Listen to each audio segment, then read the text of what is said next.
Selamat pagi jemaat yang kasih dalam Tuhan Yesus. Senang sekali bisa kembali sharing pada pagi hari ini. 2 minggu yang lalu Bapak Gembala bertanya kepada saya, kapan lagi jadwal sharing? Lalu saya bilang, seingat saya November. Terus kata Bapak Yosef, kelamaan, Oktober ya? Tentu saja saya bilang iya dong. Masa saya bilang enggak. Baik, siap Bapak, Oktober. Malamnya saya di chat sama Bapak Rohani, Agustus tanggal 21 ya, siap nggak? Tentu saja saya bilang siap, mana berani saya bilang nggak siap. Karena kita kan hanya menyampaikan. Kalau hanya menyampaikan, mudah apa sulit? Cuman Talita sampaikan pesan Mama sama Kak Ben, kan tinggal menyampaikan. Harusnya nggak susah ya, maka saya siap. Mari kita sama-sama belajar apa yang Tuhan mau sampaikan kepada kita pada kesempatan pagi hari ini. Ya, memasuki tahun 2022 ini, kita semua tentu tahu bahwa tema besar kita untuk tahun ini adalah Born Slave of the Lord. Ada murid-murid saya yang baru bergabung di bulan-bulan ini, tentu tidak mengikuti dari awal. Sejak Desember akhir kita sudah mulai sampaikan oleh Bapak Rohani, Bapak Gembala bahwa 2022 kita akan sepanjang tahun merenungkan dan menghidupi bagaimana menjadi born slave of the Lord. Born slave adalah hamba yang sudah dibeli, jadi nggak digaji ya. Sudah dibeli, artinya 100% adalah milik dari yang membeli. Kita bukan milik kita sendiri, kita adalah milik Tuhan kita, Tuhan kita. Itu yang diberikan kepada kita di memasuki tahun ini. Dan ayat yang kita sudah sangat dalami adalah Lukas 1 ayat 38. Sebab sesungguhnya aku ini hamba Tuhan, jadilah padaku sesuai dengan perkataan Kristus. Apa yang Tuhan katakan dalam firman-Nya jadi dalam hidup kita. Hidup kita menggenapi firman-Nya. Amin. Itu yang kita pegang memasuki tahun 2022 ini.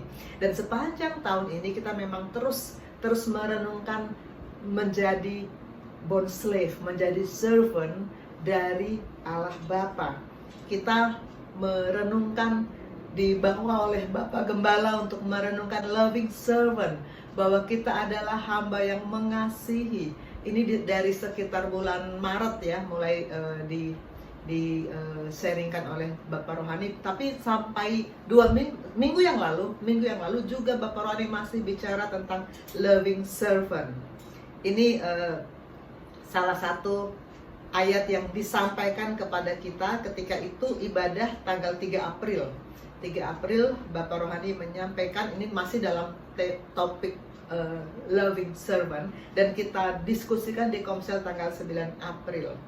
Maka sekarang, hai orang Israel, apakah yang dimintakan daripadamu oleh Tuhan Allahmu, selain takut akan Tuhan, hidup menurut segala jalan yang ditunjukkannya, mengasihi Dia, beribadah kepada Tuhan Allahmu dengan segenap hatimu dan segenap jiwamu. Allah mau kita mengasihi Dia dengan cara apa? Takut akan Tuhan, hidup menurut jalan yang ditunjukkannya. Definisi mengasihi Yesus, murid-murid saya sudah hafal. Karena satu demi satu dalam pelayanan pribadi pasti saya ajak untuk merenungkan definisi mengasihi Yesus. Dan minggu lalu muncul lagi ya ayatnya ya, Yohanes 14 ayat 15 ya. Jika kamu mengasihi aku, kamu akan menuruti segala perintahku. Ini juga pernah saya sharingkan di tahun lalu, mungkin sekitar Oktober kali ya. Mengasihi Dia adalah melakukan segala perintahnya. Dan itu yang namanya takut akan Tuhan. Takut akan Tuhan bukannya lari dari Tuhan ya, beda ya. Nah ini bahan Komsel. Apa itu takut akan Tuhan? Takut akan Tuhan ini dari tulisan Bapak Rohani ya. Takut akan Tuhan adalah suatu sikap yang dibangun di atas kasih, pengenalan dan kesadaran akan keberadaan Tuhan serta sifat-sifat Tuhan yang maha agung dan mulia. Artinya takut akan Tuhan dibangun di atas hal satu, mengasihi Tuhan, dua, mengenal Tuhan. Kita nggak mungkin bilang saya takut akan Tuhan kalau kita nggak mengasihi Tuhan. Dan kita juga nggak mungkin bilang saya takut akan Tuhan kalau kita nggak mengenal Tuhan. Dan jangan lupa sekali lagi diulang-ulang, mengasihi Dia artinya melakukan seluruh perintahnya. Amin. Kita terus memposisikan hidup kita, membangun identitas kita sebagai loving servant, hamba yang mengasihi tuannya. Sesudah loving servant, kita dibawa untuk mengenal, mempelajari, dan menghidupi relevant servant. Ini Pastor Cakra. Ini juga berseri-seri loh, berkali-kali masih dalam relevant servant, dan memang sangat banyak berkat yang kita dapat ya. Ini dimulai ini salah satunya 12 Juni, tapi sampai sharing beliau yang terakhir kemarin juga masih tentang relevant servant. Ini bahan komsel, salah satunya di bahan komsel tanggal 12 Juni 2022. Untuk menjadi hamba yang terhubung dengan tuannya, kita pertama, harus akurat dan dapat diandalkan. 2, harus fokus pada Tuhan dan mati bagi diri sendiri. 3, firman Tuhan harus datang. Persekutuan dengan Yesus itu bukan hanya kita rajin berdoa. Banyak murid saya ketika cerita-cerita waktu baru bertemu dengan saya berdoa dok, tapi apakah firman datang? Itu lain. Itu susah itu. Firman harus datang. 4, bersemangat, bergairah, gunakan imanmu. Gak ada cerita lemes ya. Kalau jadi hamba Tuhan harus bergairah. Dan 5, melakukan kehendak Tuhan dengan segenap hati. Poin 5 ini sebetulnya sangat terkait dengan definisi mengasihi Yesus. Kalau kita bilang sekitar loving servant, maka kita pasti akan menjadi relevant servant kalau kita melakukan definisinya. Amin. Dan sudah itu kita belajar faithful servant. Faithful servant. Sebelumnya saya ada sharing tentang bertekun, dan kemudian dilanjutkan, ditambahkan oleh Bapak Rohadi dengan setia. Hamba yang setia. Ini bahan komsel di bulan Juli, hamba yang setia. Kita adalah hamba yang setia, dan untuk menjadi hamba yang setia, karakteristiknya apa? 1, orientasi hidup kita harus berfokus pada kepentingan dan keinginan Tuhan kita. Ini penyelarasan. Pikiran, perasaan, keinginan kita harus selaras dengan pikiran, perasaan, keinginan firman. Maka orientasi hidup kita akan berfokus pada kepentingan dan keinginan Tuhan. Bukan kepentingan Bapak Rohani, bukan ya. Bukan kepentingan, apalagi kepentingan pribadi, pasti bukan. Kepentingan Tuhan. Dan 2, berani hadapi tantangan.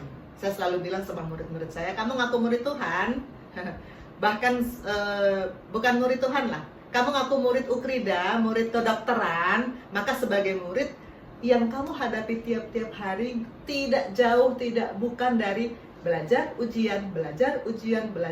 Kagak ada sekolah yang kagak ada ujiannya. Anak saya Arya pernah tanya, ada nggak Maya sekolah yang nggak ada ujiannya? Ujian itu memang wajib kalau kita mengaku murid. Begitu juga kita dalam kehidupan roh kita mengaku murid Tuhan, maka ujian pasti ada. Kita harus berani menghadapi tantangan. Tantangan adalah kesempatan untuk mengalami kebesaran Tuhan. Kesempatan untuk mengalami kebesaran Tuhan. Saya merasakan sendiri. Salah satu tantangan besar yang pernah saya hadapi di akhir tahun lalu ya, di akhir tahun 2020, ketika saya divonis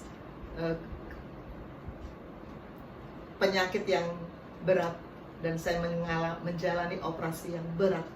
Ternyata itu adalah kesempatan untuk mengalami kebesaran Tuhan. Amin. Dan tantangan itu membuat Allah menyatakan kasih kepada kita, karena kasih itu yang membuat kita sanggup untuk setia kepada Tuhan. Kita menyatakan kasih kita kepada Tuhan karena Allah sudah menyatakan kasih-Nya kepada kita, dan menyatakan kasih itu kita sanggup untuk setia kepada Tuhan. Makanya kasih selalu digandeng dengan setia, ini kata Bapak Rohani. Kasih setia, berkali-kali kita dapatkan frase itu kan, kasih setia. Kasih setia Tuhan juga harus kita imbangi dengan kasih setia kita kepada Tuhan. Saya sudah loving servant, relevant servant, faithful servant. Hari ini saya mau mengajak kita untuk merenungkan bountiful servant. Bountiful servant. Ini sempat saya singgung di sharing tentang cheerful giver ya, cheerful giver yang terakhir sebulan yang lalu. Sharing tentang cheerful giver. Mengapa kita harus memberi dengan sukacita? Karena kita bountiful servant. Kita hamba yang sudah dibeli, yang bukan milik kita sendiri, tetapi kita diberi berkelimpahan sehingga kita melimpah keluar. Kita melimpah keluar. Dan karena kita harus melimpah keluar, maka kita sebulan yang lalu kita sudah merenungkan bersama ya, bahwa artinya kalau kita melimpah keluar, kita diberkati sampai melimpah, dan melimpah itu dirasakan oleh orang-orang sekeliling kita, maka kita melayani Tuhan tidak boleh bersungut-sungut. Itu sudah kita bahas bulan lalu ya, dan saya sungguh bersyukur ketika itu di Komsel ada beberapa murid saya yang katanya tertampar dengan kata-kata nggak boleh bersungut-sungut, karena kita manusia memang Israel banget ya, gampang banget dikit-dikit bersungut, dikit-dikit bersungut.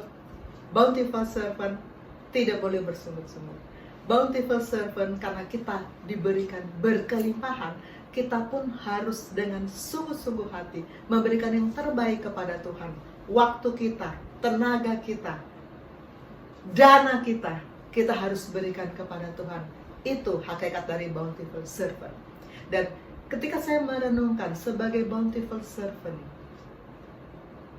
apa firman yang paling pas untuk memposisikan kita sebagai bountiful servant?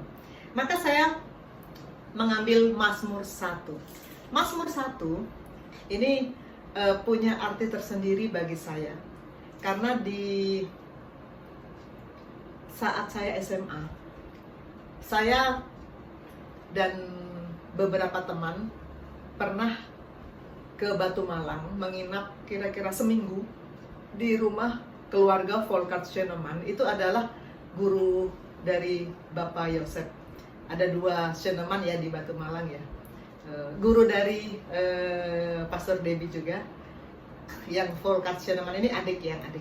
Kami menginap selama seminggu, dan selama kami menginap seminggu itu kami diajak untuk menghafalkan Mazmur 1 ini. Dan kami tiap-tiap malam merenungkan Mazmur 1 ini. Karena itu saya terinspirasi untuk mengajak kita pada kesempatan ini, kita juga mari merenungkan Mazmur 1. Kita bacakan dulu bersama-sama. Berbahagialah orang yang tidak berjalan menurut nasihat orang fasik, yang tidak berdiri di jalan orang berdosa, dan yang tidak duduk dalam kumpulan pencemooh. Tapi yang kesukaannya ialah Taurat Tuhan, dan yang merenungkan Taurat itu siang dan malam. Ia seperti pohon yang ditanam di tepi aliran air, yang menghasilkan buahnya pada musimnya, yang tidak layu daunnya, apa saja yang diperbuatnya berhasil. Bukan demikian orang fasik, mereka seperti sekam yang ditiupkan angin. Sebab itu orang fasik tidak akan tahan dalam penghakiman. Begitu pula orang berdosa dalam perkumpulan orang benar. Sebab Tuhan mengenal jalan orang benar, tapi jalan orang fasik menuju kebinasaan. Ini luar biasa. Saya masih SMA ketika itu dan sudah lama ya, tapi ini tetap menjadi bagian Alkitab yang saya favoritkan, karena ini sangat menolong saya untuk menghayati bagaimana menjadi bountiful servant. Kita ulangi ayat ke-3 yang tadi menjadi ayat pembimbing, ia seperti pohon yang ditanam di tepi aliran air, yang menghasilkan buahnya pada musimnya, yang tidak layu daunnya, apa saja yang diperbuatnya berhasil. Amin. Saudara, Mazmur 1 ini saya karena saya mengalami bagaimana saya bersama-sama keluarga Sheneman menghafal ayat ini, maka saya juga mengajak anak-anak. Ini sudah lama, mereka masih kecil-kecil. Kita hafalkan dan ketika itu kita sempat posting, tapi ini videonya video lama, jadi ukurannya kecil, nggak bisa saya besarkan. Berbahagialah orang yang tidak berjalan menurut nasihat orang fasik, yang tidak berdiri di jalan orang berdosa, dan yang tidak duduk dalam kumpulan pencemooh. Tetapi yang kesukaannya ialah Taurat Tuhan, dan yang merenungkan Taurat itu siang dan malam. Ia seperti pohon yang ditanam di tepi aliran air, yang menghasilkan buahnya pada musimnya, yang tidak layu daunnya, apa saja yang diperbuatnya berhasil. Bukan demikian orang fasik, mereka seperti sekam yang ditiupkan angin. Sebab itu orang fasik tidak akan tahan dalam penghakiman, demikian pula orang benar dalam perkumpulan orang fasik. Sebab Tuhan mengenal jalan orang benar, tetapi jalan orang fasik menuju pada kebinasaan. Luar biasa. Saya sekarang mau membuktikan apakah anak-anak masih ingat ayat ini. Saya undang Talita, Arya, maju. Coba hafalin lagi. Itu kan tahun 2013 ya. Mereka masih umur berapa nak waktu tahun 2013? Ya itu ada. Dan sekarang anak saya nambah satu loh. Sekarang Dr. Benedictus sudah pakai makan geraha. Ayo Ben, maju. Ikut. Ayo dekat mic, ayo. Mari menghafalkan Mazmur 1. Oh ya cuma panas ini. Bisa aja saya. Coba tes suara, kedengeran nggak?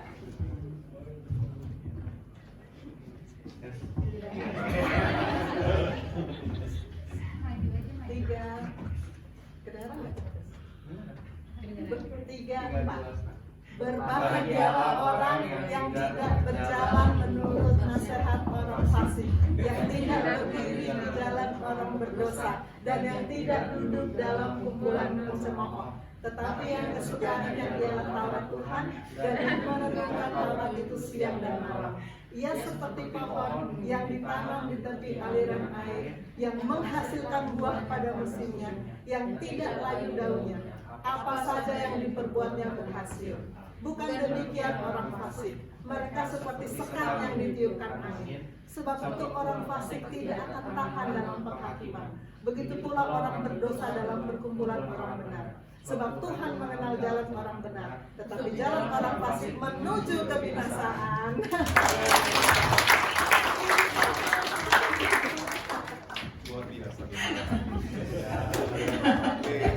Sesudah dihafalkan tentu saja harus dipraktekkan agar kita menjadi seperti pohon yang ditanam di tepi aliran air, terus menerima aliran air hidup dan terus menghasilkan buah pada musimnya dan tidak pernah layu daunnya. Amin.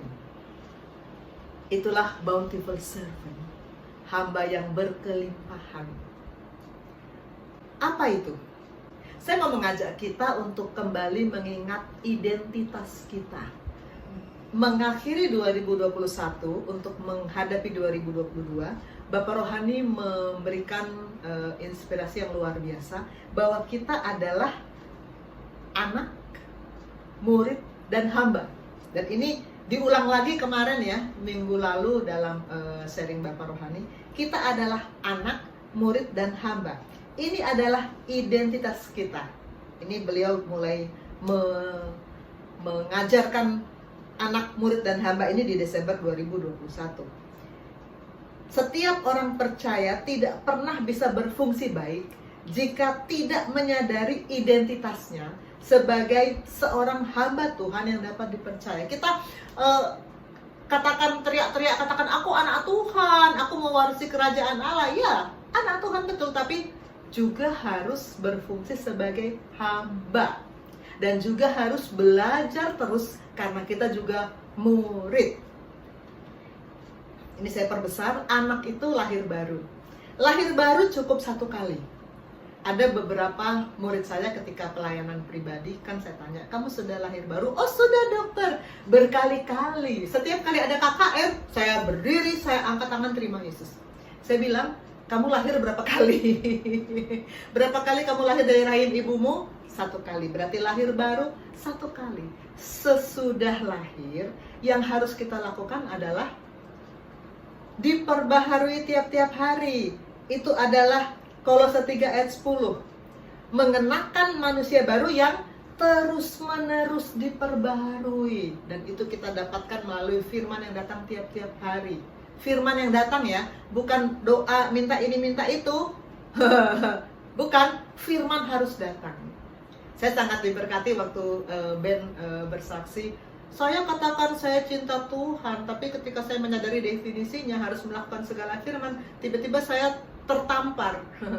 Bagaimana saya melakukan segala perintah Tuhan kalau firmannya aja saya nggak tahu. Saya puji Tuhan dan mengalami kemajuan yang luar biasa selama di IPD Koja. Amin. Kita juga murid. Murid itu tadi sudah saya katakan tidak lepas dari belajar, ujian di dunia fisik. Kita pernah jadi murid semua dan murid-murid saya sedang jadi murid. Nggak habis-habisnya belajar dan ujian. Tapi kemudian di dunia roh, kita juga harus belajar firman dan siap diuji setiap saat. Itu hakikat murid. Dan ternyata kita juga hamba. Ini bahan komsel di akhir, di awal 2022 ya. Kita punya identitas anak, dilahirkan kembali, reborn. Murid dibentuk melalui belajar ujian reform. Ketiga, hamba, kita harus berfungsi. Jangan hanya menikmati berkat Tuhan. Fungsi kita dalam kerajaan Allah itu apa? Ketiga identitas orang percaya ini berhubungan dengan keinginan dan kepentingan Allah. Fungsi kita harus berhubungan dengan kepentingan Allah, bukan kepentingan kita pribadi. Oh, saya berfungsi sebagai singer karena saya suka nyanyi. Itu berarti berhubungan dengan kepentingan kita, karena kita suka nyanyi. Kepentingan Allah. Amin. Maka kita adalah bond slave of the Lord.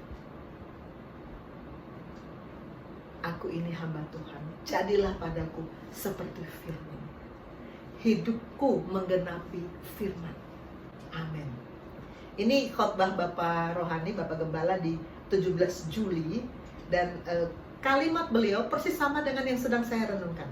Dan kita tahu itu dalam Yohanes pasal 10 ayat 10 katakan bahwa aku datang supaya mereka memperoleh hidup itu dan hidup di dalam kelimpahan. Kita hanya bisa mengalirkan kehidupan kalau sudah penuh. Target Tuhan adalah melimpah. Jadi kehidupan yang melimpah tidak bisa terjadi kalau kita tidak terus diisi. Saya sedang merenungkan bountiful servant. Bahwa kita harus melimpah. Dan untuk bisa melimpah, kita harus terus diisi sampai tertumpah. Ini juga persis seperti ilustrasi dari Pastor Rio waktu memberi pemuritan untuk koas IPD 344 ya. Bagaimana air dalam gelas untuk bisa membasahi kertas yang di bawahnya. Air harus diisi terus sampai melimpah, baru dia tumpah dan membasahi kertas yang di bawahnya. Kita harus melimpah. Dan kita memang hamba yang berkelimpahan. Bountiful servant. Yohanes 10 ayat 10. Ini sudah sangat sering kita baca. Pencuri datang hanya untuk mencuri, membunuh, dan membinasakan. Aku datang, Yesus datang supaya mereka mempunyai hidup dan mempunyai dalam segala kelimpahan. Hidup yang Tuhan rencanakan bagi kita bukan hidup yang miskin, sakit-sakitan, penuh keluh kesah, penuh amarah, penuh kegagalan, penuh kebodohan. Bukan. Hidup yang berkelimpahan supaya kita bisa melimpah, memberkati orang-orang di sekitar kita. Ini slide yang bulan lalu, definisi dari berkelimpahan adalah tertumpah banyak, bukan tertumpah dikit, bukan nyipratin lingkungan kita, banyak, tertumpah banyak. Menjadi bountiful servant kita harus tertumpah banyak. Karena itu jangan menjadi laut mati ya. Kemarin saya memberi ilustrasi laut mati. Laut mati itu hanya menerima tapi tidak memberi, tidak mengalir, maka dia akhirnya menjadi mati, tidak ada kehidupan di dalamnya. Jangan hidup seperti laut mati, tapi kata-kata firman kepada Yohanes, naiklah ke atas, naiklah kemari. Sesungguhnya pada waktu kemudian daripada itu aku melihat, sesungguhnya sebuah pintu terbuka di sorga. Suara yang dahulu telah kudengar berkata kepadaku seperti bunyi sangkakala, katanya, naiklah kemari. Kita harus naik ke tempat di mana Allah berada, agar kita punya posisi yang sama dengan Allah, kita bisa memandang dengan sudut pandang yang sama dengan Allah, maka kita bisa tahu apa yang Allah mau, apa yang Allah mau kita lihat, apa yang Allah mau kita rasakan, apa yang Allah mau kita pikirkan, apa yang Allah mau kita lakukan. Amin. Naiklah ke atas, pikirkan perkara yang di atas, bukan yang di bumi. Amin. Jangan seperti anak sulung. Kita tahu ya cerita anak bungsu ya. Anak bungsu itu ya di Lukas 15 itu kan ada judul anak yang hilang, dan itu tokohnya memang anak bungsu. Anak bungsu suatu kali minta warisanku, mana warisanku? Lalu dia pergi berfoya-foya, lalu dia jatuh miskin. Tapi dia sadar akhirnya, dia insaf, lalu dia pulang ke rumah bapaknya. Yang jarang dibicarakan tuh anak sulung. Anak sulung ketika melihat adiknya pulang, apa yang terjadi? Dia cemburu ya, kok adiknya pulang lalu dipotongin lembu, lalu pesta besar. Dia bilang, bapak aku sudah bertahun-tahun tapi jadi anak bapak, tapi bapak nggak pernah kasih bikin pesta seperti anak bungsu. Dia mengalami rasa sakit, dia mengalami rasa cemburu, dia tidak ikut bersukacita adiknya pulang. Yang ada dia kesel. Lalu ayahnya bilang sama dia apa? Anakku, di Lukas 15 ayat 31, engkau selalu bersama-sama dengan aku, dan segala kepunyaanku adalah kepunyaanmu. Jadi si anak sulung ini bertahun-tahun bersama-sama dengan bapaknya. Dia tidak menyadari bahwa kepunyaan bapaknya adalah kepunyaan dia. Kalau ada yang merasa tidak berkelimpahan, sadari sekarang bahwa yang Anda adalah anak sulung. Kalau saudara ada yang merasa tidak berkelimpahan, saudara masih berposisi sebagai anak sulung. Tidak menyadari bahwa kepunyaan Bapa adalah kepunyaan kita juga. Firman ini datang. Engkau selalu bersama-sama dengan aku. Pastikan kita bersama-sama dengan Bapa. Pastor Rio kalau dalam pelatihan pelayanan pasien selalu bilang, saya nggak mau kalau cuma ragamu yang ada di sini ya. Jiwa dan rohmu juga harus di sini. Kita bersama-sama dengan Tuhan. Tubuh, jiwa, dan roh kita harus bersama-sama dengan Tuhan. Bukan cuma hadir di sini. Jangan cuma raga kita yang ada di sini, tapi pikiran kita mikirin apa. Kita tidak akan menjadi bountiful servant kalau seperti itu. Engkau selalu bersama-sama dengan aku. Kita bersama-sama dengan Allah. Firman itu ada di dalam kita. Maka segala kepunyaan Allah adalah kepunyaan kita. Kita adalah pohon yang ditanam di tepi aliran air, yang menghasilkan buah pada musimnya dan tidak layu daunnya. Amin. Kita sekarang akan belajar tokoh-tokoh yang menjadi bountiful servant di Perjanjian Lama. Ini saya memang sedang membaca pas lagi baca Kejadian. Sharing saya yang 2 sebelum ini, ketika saya sharing tentang bertekun, saya kan ngambil dari Wahyu, karena memang kami sedang baca Wahyu. Saya selalu cerita bahwa saya selalu mengajak anak-anak saya setiap malam untuk baca Alkitab urut dari Kejadian sampai Wahyu, ulang, entah sudah berapa kali ulang kita udah nggak ingat ya. Dan 2 sharing sebelum ini saya cerita kami sedang baca Wahyu, jadi ayat yang saya jadikan naskah pembimbing adalah dari apa yang kami renungkan di Wahyu ketika itu. Nah, Itu kan berjalan terus, sekarang kami di Kejadian. Karena itu kami sedang merenungkan Kejadian, bagaimana Allah bagaimana firman menampilkan Abraham, Ishak dan Yakub. Kami sedang merenungkan itu, dan saya melihat mereka bertiga adalah tokoh yang sangat pas sebagai bountiful servant. Karena itu kita akan kenali satu demi satu bountiful servant di perjanjian lama ini. Pertama, Abraham. Abraham ini bountiful servant banget, karena Kejadian 13 ayat 2 berkata, adapun Abraham sangat kaya. Sangat kaya. Banyak ternak, perak, dan emasnya. Ketika itu, di zaman itu, kekayaan itu diukur dari ternak, perak, dan emas. Dan Abraham sangat kaya. Kalau Alkitab bilang sangat kaya, pasti sangat kaya. Orang bisa saja ngaku-ngaku saya kaya, tapi kalau Alkitab nggak ngomong itu, berarti itu masih belum apa-apa. Nah, tapi bagaimana Abraham bisa menjadi tokoh yang berkelimpahan ini? Tidak mendadak ya, tiba-tiba simsalabim Abraham langsung sangat kaya, enggak. Dia mula-mula bukan siapa-siapa, tidak ada yang kenal Abraham. Tapi datang firman, pergilah dari negerimu dan dari sanak saudaramu dan dari rumah bapamu ini ke negeri yang akan kutunjukkan kepadamu. Lalu pergilah Abraham seperti yang difirmankan Tuhan kepadanya. Luar biasa bahwa dia, ayat 4 berkata, pergilah Abraham. Pergilah, dia nurut. Luar biasa, dia punya ketaatan yang luar biasa. Dia belum kenal Allah ketika itu, tapi jiwa dan rohnya langsung tahu ini Allah, ini suara Allah. Langsung klop, langsung selaras. Dia langsung ikut. Dan dalam Ibrani dikatakan, Ibrani 11 ayat 8, karena iman Abraham taat ketika ia dipanggil untuk berangkat ke negeri yang akan diterimanya menjadi milik pusakanya. Lalu ia berangkat dengan tidak mengetahui tempat yang ia tujui. Karena iman, dia taat. Dan karena ketaatannya, karena imannya, maka dia pun menjadi bountiful servant. Sangat kaya, banyak ternak, perak, dan emasnya. Kelimpahan yang dialami oleh Abraham adalah kelimpahan tubuh, jiwa, dan roh. Secara fisik dia sangat kaya, tapi rohnya juga sangat kaya karena dia begitu dekat dengan Allah.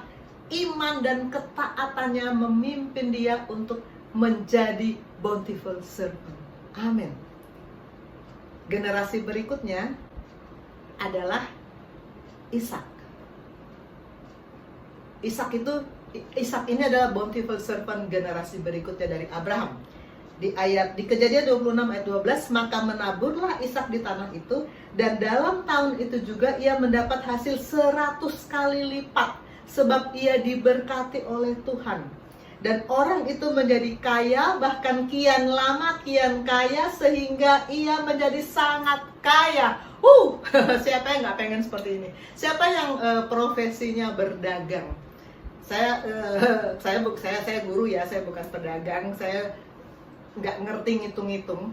Tapi saya rasa ya, kita kalau berdagang lalu dapat untung 2 kali lipat aja, itu udah seneng banget ya. Saya rasa begitu, 2 kali lipat aja, modal 10 juta, dapat 20 juta, itu seneng ya. Tapi ini 100 kali lipat.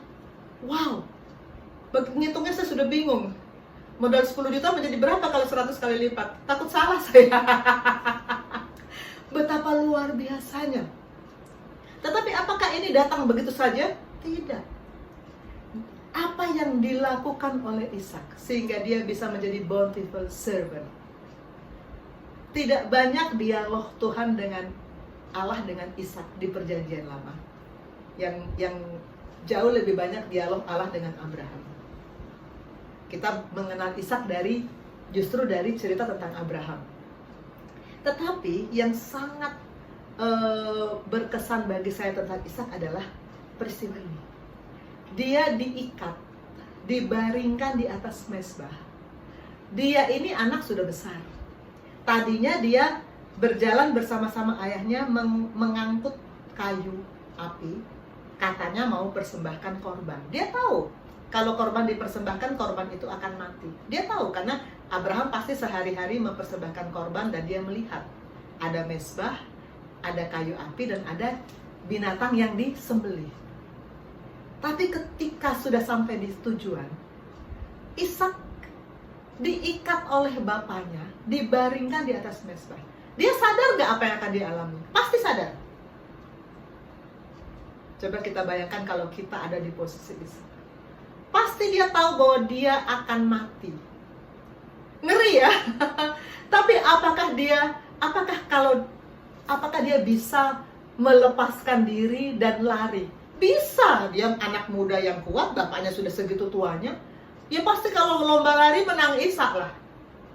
Dia bisa melepaskan diri dari ikatan dan turun dari mezbah dan pergi meninggalkan bapaknya. Bisa. Apakah itu dia lakukan? Ternyata tidak. Luar biasa dia taat. Dia tahu kalau naik di mezbah akan mati. Dia tahu. Apa yang dia lakukan? Taat. Ishak taat sampai mati. Dia siap untuk taat sampai mati. Luar biasa. Walaupun kemudian kita tahu ya bahwa ketika Abraham mulai menghunus pedangnya, ada malaikat yang berseru, Abraham. Kita tahu bagaimana ceritanya. Tetapi luar biasa ketaatan yang ditunjukkan pada Ishak. Ishak taat sampai mati, dan karena itu dia menjadi bountiful servant, diberkati secara fisik, rohnya diberkati, jiwanya diberkati, fisiknya juga diberkati dengan materi yang berkelimpahan. Sangat kaya, kian lama kian kaya, luar biasa. Untung 100 kali lipat, luar biasa. Generasi berikutnya, kita selalu mendengar frase Allah, Abraham, Ishak, Yakub. Abraham, Ishak, Yakub. Ini memang 3 generasi yang luar biasa. Bountiful servant yang diberkati oleh Tuhan dan memberkati dunia. Yakub. Yakub apakah kaya?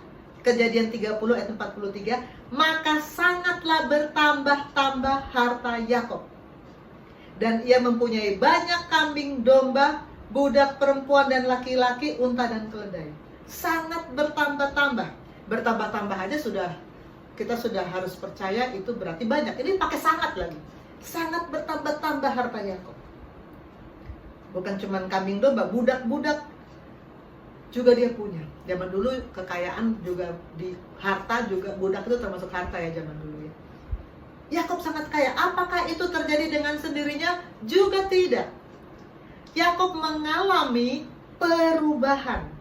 Dia berubah dari Yakub menjadi Israel melalui peristiwa-peristiwa yang luar biasa bersama-sama dengan Tuhan. Saudara mesti baca. Dan saya yakin jemaat Gesim ini juga seperti saya baca urut firman dari Kejadian sampai Wahyu, ulang. Cuman masing-masing sekarang di mana saya nggak tahu. Yakub, Kejadian 32 ayat 28. Namamu tidak akan disebutkan lagi Yakub, tapi Israel, sebab engkau telah bergumul melawan Allah dan manusia, dan engkau menang. Yakub berubah. Ada perubahan yang terjadi pada Yakub, karena perubahan yang dia alami bukan cuma nama yang berubah, cara jalannya juga berubah. Apalagi pikirannya pasti sudah selaras dengan firman.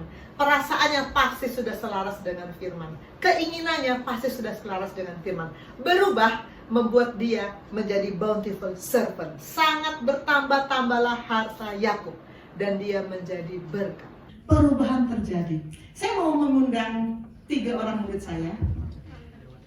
Yang paling junior, IPD 44, Dre. Apakah Dre hadir? Maju ke depan sayang. Riyama, IPD 43, hadir? Maju ke depan sayang. Dan ini satu murid saya yang sangat istimewa. Rachel ini IPD 35. Dia 2 tahun lalu ya, 2 tahun lalu dia ketika kita masih online penuh. Dia sangat setia mengikuti ibadah kita dan pernah bersaksi pernah juga menyanyikan pujian di tapi online. Jadi onsite baru sekali ini Rachel muncul di tengah-tengah kita. Puji Tuhan, Rachel sampai di sini nggak nyasar ya. Oke, mulai dari Dre deh, dari yang anak yang paling kecil ya. Dre, apa perubahan yang kamu alami saat masuk di IPD Koja? Oke, selamat pagi buat dokter, pastor, saudara-saudara, Bapak Ibu sekalian. Pertama-tama terima kasih atas kesempatannya saya di sini boleh memberikan sedikit sharing atau kesaksian. Saya sangat senang bisa berbagi di sini walaupun sebenarnya sedikit gugup juga karena ini termasuk pertama kali saya berbagi dalam suatu komunitas gereja seperti itu. Jadi mungkin kenalan dulu, nama saya Dre, saya dari IPD Koja, sekarang saya lagi koas, anak bimbingan dari Dr. Susan. Saat ini saya ini asalnya dari Manado, cuma saya berkuliah di Jakarta dan saat ini saya sudah merantau untuk kuliah di Jakarta kurang lebih 5 tahun.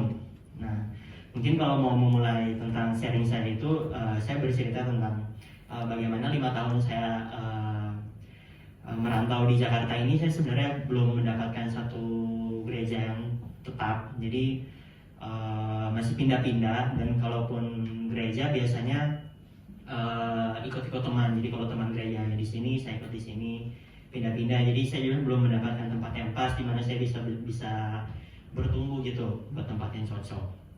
Nah, jadi selama 5 tahun kurang lebih seperti itu. Jadi kalau di pendidikan kedokteran ada prekliniknya, ada kliniknya.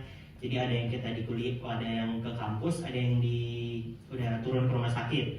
Apalagi waktu udah di rumah sakit itu lebih jarang lagi sebenarnya. Kadang kalau dulu masih ke gereja, sekarang waktu saya udah mulai koas, kadang ada yang lupa ke gerejanya, atau kadang karena udah merasa penuh Senin sampai Sabtu, jadi minggunya paling kalau teman ada yang ajak jalan biasanya jalan tapi nggak ke gereja. Jadi sebenarnya selama 5 tahun kurang lebih saya merasa kurang bertumbuh secara rohani.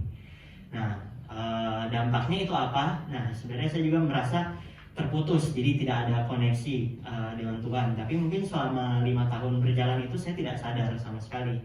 Nah, di situ saya ingin mengutip satu ayat, itu diambil dari Yohanes 15 ayat yang ke-1 sampai 2. Itu saya dapatkan kemarin waktu lagi ngobrol-ngobrol pemuritan sama Dr. Susan. Itu di mana ayatnya itu bunyinya, akulah pokok anggur yang benar dan Bapakkulah pengusahanya. Setiap ranting padaku yang tidak berbuah dipotongnya, dan setiap ranting yang berbuah dibersihkannya supaya ia lebih banyak berbuah. Jadi saya sempat waktu mendengar ayat itu sempat tersentuh hati saya seperti dicolek, selama ini buah apa yang sudah kamu hasilkan gitu. Jadi saya merasa selama ini tidak ya kalaupun berdoa, biasanya mahasiswa kan berdoa yang tidak pernah lupa itu berdoa kalau mau ujian kayak gitu. Nanti berdoa yang malam-malamnya, yang sebelum tidur merenung, doa saat teduh di pagi hari, itu semuanya kalau ingat saja. Jadi sama seperti itu gereja juga. Jadi belum ada apa ya? Saya merasa tidak ada buah yang saya hasilkan selama ini. Oleh karena itu saya merasa tapi selama 5 tahun itu sebelum sampai sekarang ini saya juga merasa kayak tidak ada biasa-biasa saja. Jadi kayak itu normal. Jadi hidup saya lebih terfokus dalam kehidupan duniawi, tapi kurang dekat, tidak terhubung dengan Tuhan, istilahnya seperti itu. Jadi apa yang saya lakukan tidak mencerminkan apa seperti anak-anak Tuhan.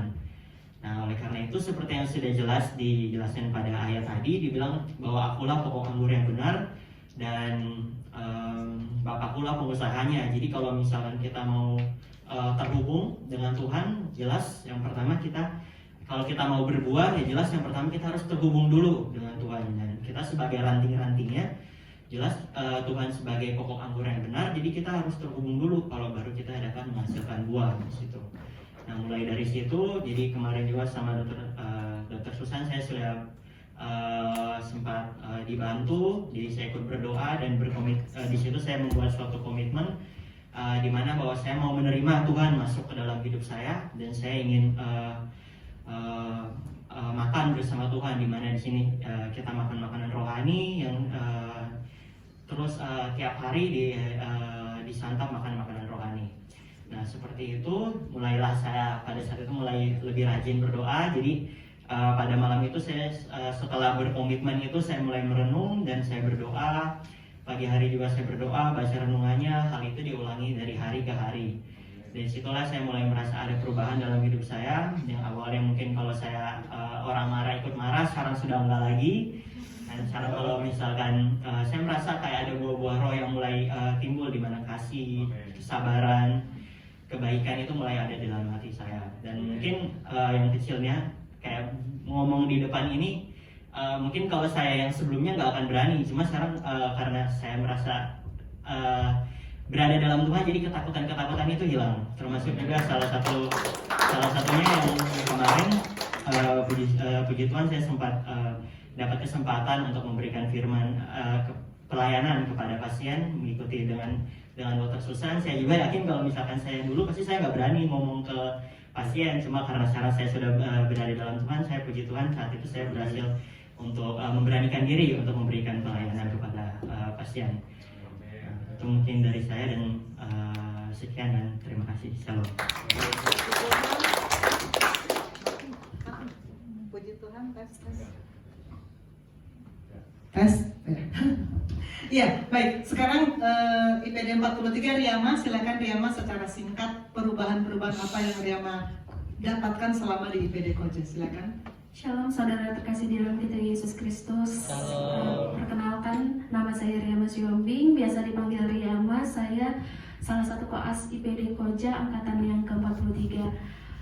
Jujur saja sebelum masuk IPD Koja, saya bertahun-tahun menyimpan yang namanya akar kepahitan dengan salah seorang terkasih di dalam hidup saya. Saya menyimpan akar kepahitan dengan papa saya sendiri karena suatu kejadian yang saya alami di dalam hidup saya.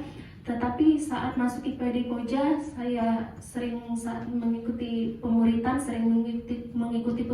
dan sering ikut komsel dan membaca firman Tuhan setiap hari. Puji Tuhan, kepahitan itu dimatikan. Puji Tuhan.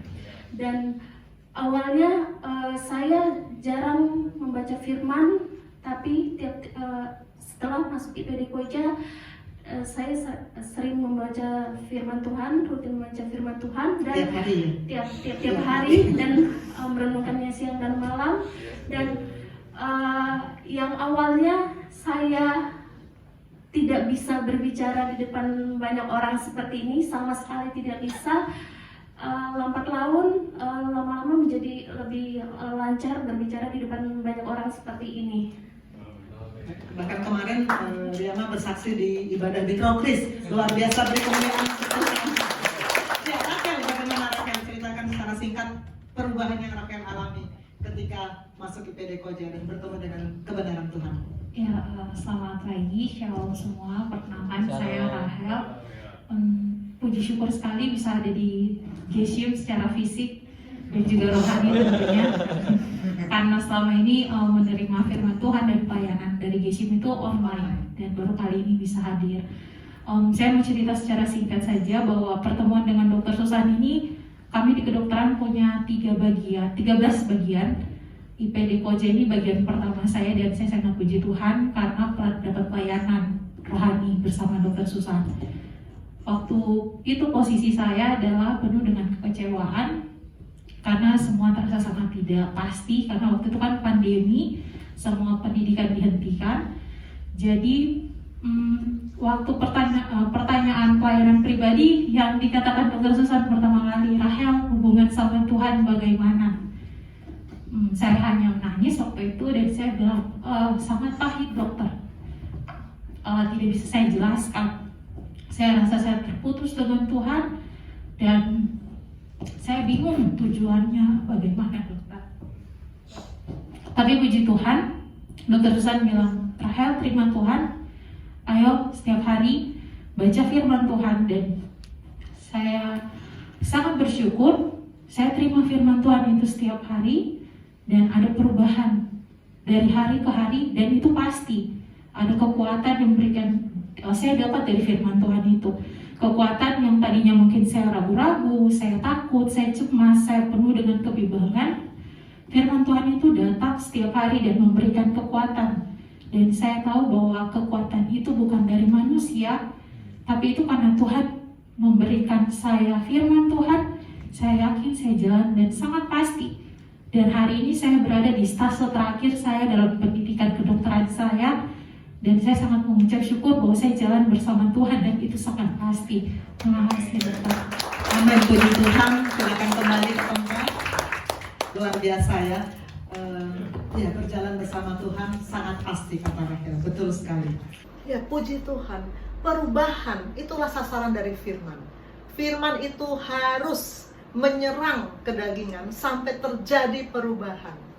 Kalau firman tidak menyerang kedagingan, tidak terjadi perubahan, maka itu bukan firman, itu motivasi. Bapak Rohani sering bilang, ya banyak khotbah yang isinya hanya motivasi. Tidak ada firman yang menyerang kedagingan. Puji Tuhan untuk setiap perubahan yang dialami oleh anak-anak Tuhan di rumah Tuhan ini. Saya yakin banyak yang mengalami perubahan, tapi tidak mungkin semua saya suruh baju ya, kita sampai pagi nanti di sini. Sekarang kita masuk pada why. Mengapa? Mengapa kita harus menjadi bountiful servant? Satu, memang ini perintah Allah. Allah memang memerintahkan kita untuk menjadi bountiful servant, supaya kita hidup berkelimpahan dan kita memberkati. Saya di Januari 2021, awal tahun lalu, ada sharing tentang be a blessing. Be a blessing. Dan ini slide saya ketika itu, temanya jadilah berkat. Saya mengutip Matius 5 ayat 16. Demikian hendaknya terangmu bercahaya di depan orang, supaya mereka melihat perbuatanmu yang baik dan memuliakan Bapamu yang di sorga. Kita bisa ngomongnya bisa alkitabiah banget, sharingnya bisa dalam banget, tapi yang dilihat orang adalah perbuatan.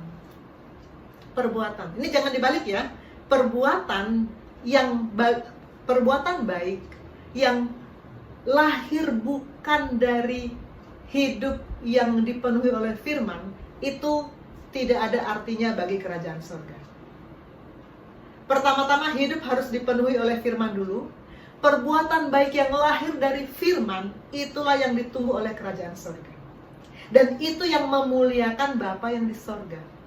Perbuatan baik yang lahir dari kita sendiri, itu cuman mencari nama buat kita. Orang lalu bilang, dia baik ya, dia baik ya.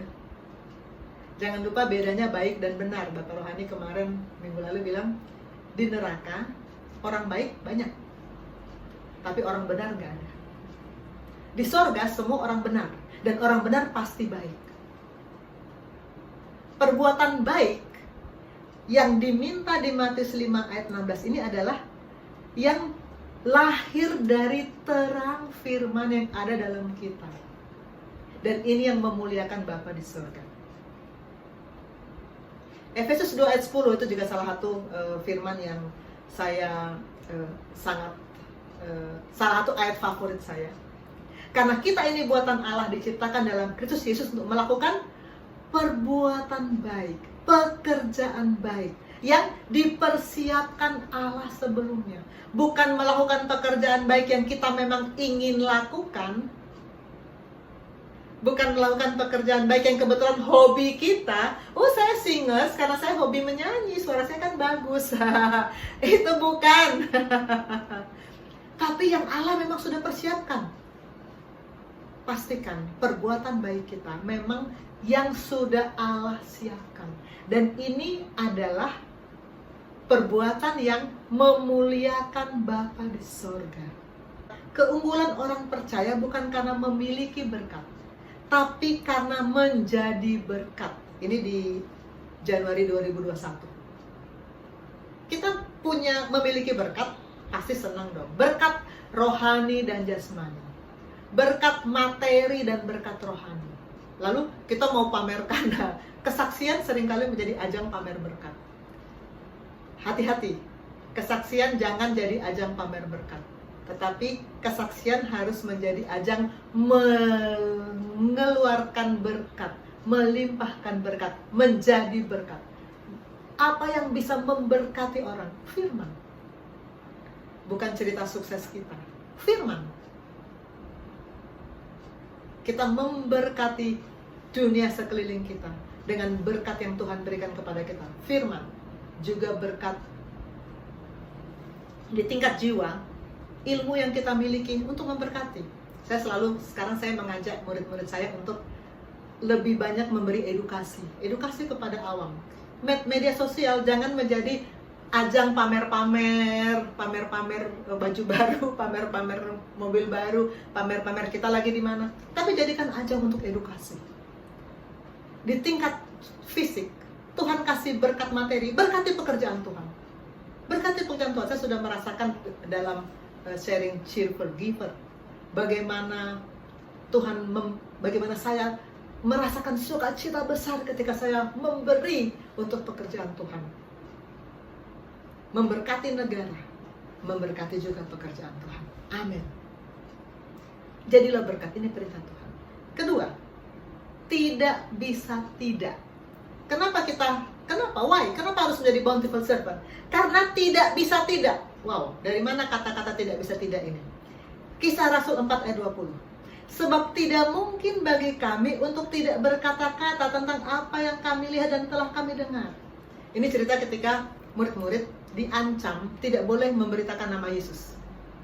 Mereka diancam. Tapi mereka bilang apa? Tidak mungkin kami tidak berkata-kata tentang Yesus.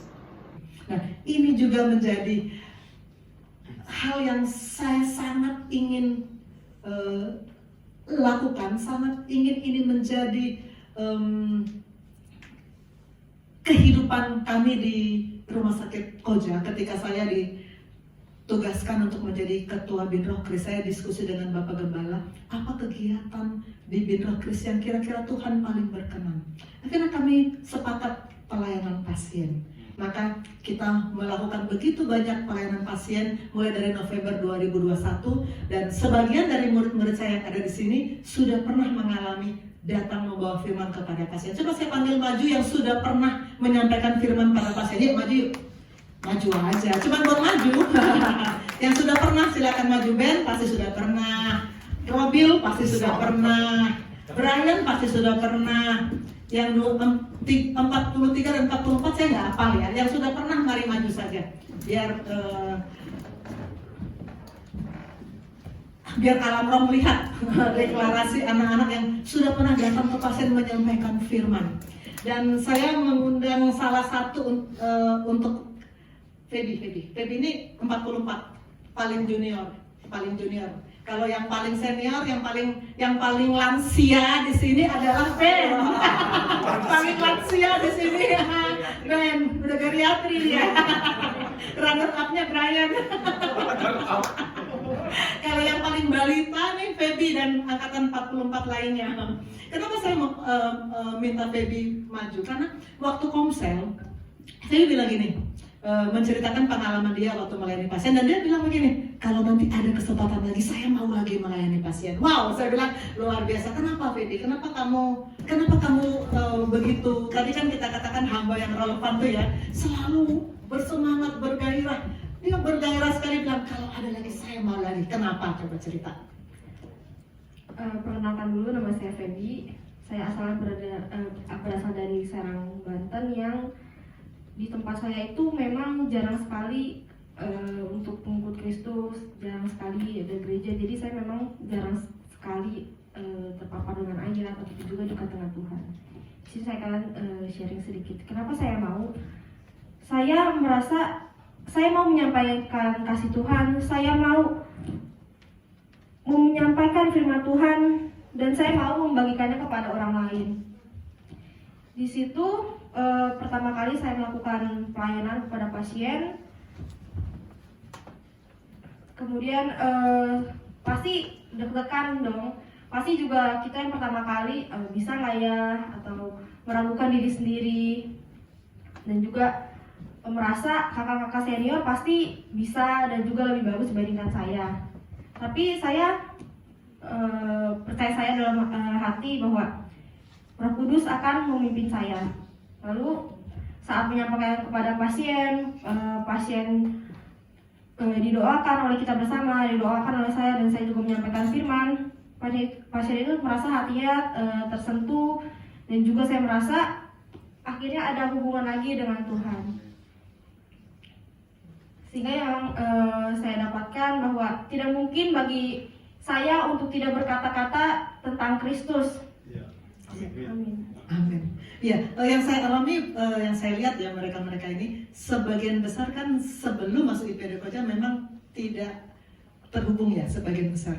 Jadi ketika mereka berlatih menyampaikan firman, banyak dari mereka yang bilang firman itu pun memberkati saya. Firman itu pun saya baru ngerti sekarang, dokter. Sesudah saya sampaikan kepada saya baru ngerti. Itulah firman. Dia selalu menjadi pedang bermata dua. Untuk orang lain memberkati, untuk kita sendiri juga memberkati. Beri kemuliaan untuk Tuhan Yesus. Silakan duduk semuanya. Ya, kita lanjut.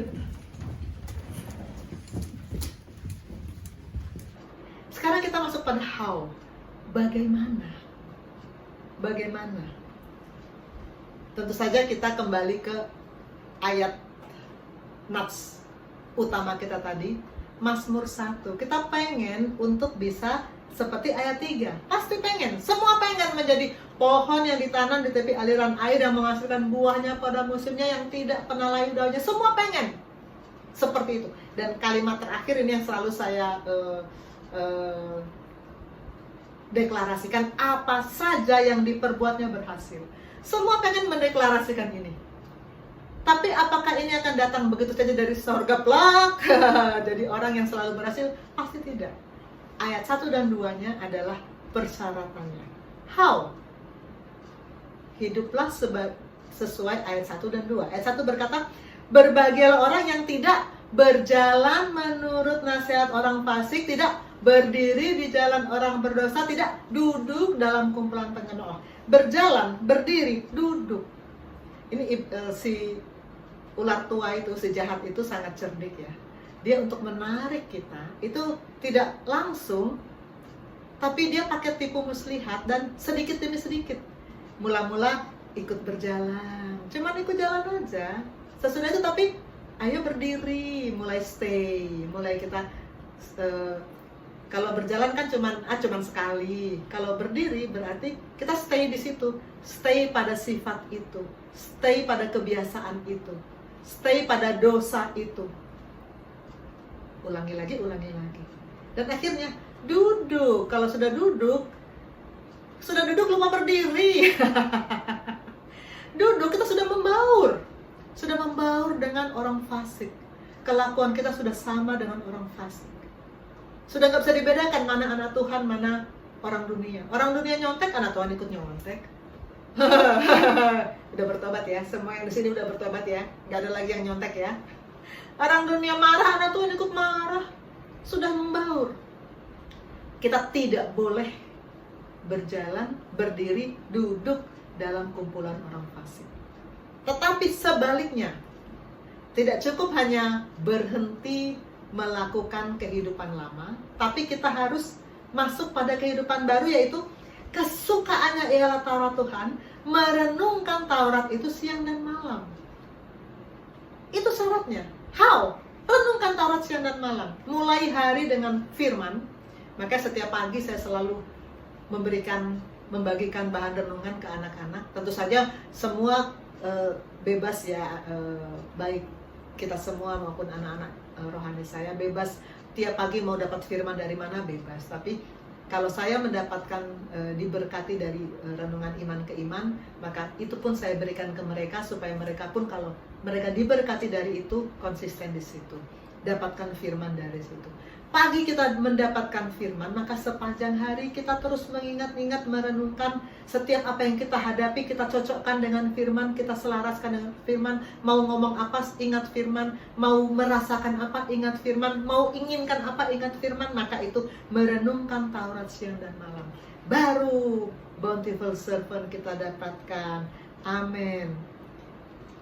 Kedua,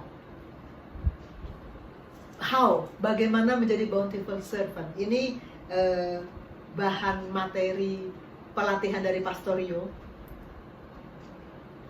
Yohanes 7 ayat 38. Barang siapa percaya kepadaku seperti yang dikatakan oleh kitab suci, dari hatinya akan mengalir aliran-aliran air hidup. Mengaliran air hidup yang berkelimpahan itu, yang bisa kita luberkan ke sekeliling kita itu, bisa kita dapatkan kalau kita percaya kepada Yesus seperti yang dikatakan oleh kitab suci. Bukan cuma omong doang. Aku percaya Yesus, ngomong doang. Begitu ada masalah, sama dengan orang dunia. Percaya harus seperti yang dikatakan oleh kitab suci. Karena itu Tidak bisa tidak. Dapatkan dulu firman itu. Firman itu harus terus datang, terus datang, terus datang. Seluruh firman itu dari Kejadian sampai Wahyu sepenuh-penuhnya harus kita dapatkan. Kita renungkan. Kita deklarasikan. Baru kita bisa bilang, saya percaya. Baru kita bisa mengalirkan aliran-aliran hidup. Percaya seperti yang dikatakan oleh kitab suci. Saya kira waktu saya sudah hampir habis, kita langsung masuk pada kesimpulan. Kesimpulan, kita adalah bountiful servant. Untuk menjadi bountiful servant, kita harus 1. Merenungkan firman siang dan malam. Ayat kedua dari Mazmur 1. 2. Tidak bisa tidak, kita harus melayani. Tadi Kisah Rasul 4 ayat 20. Dan ketiga, kita harus taat. Taat seperti Abraham, Ishak dan Yakub. Amin. Mari kita berdoa. Bapa di sorga.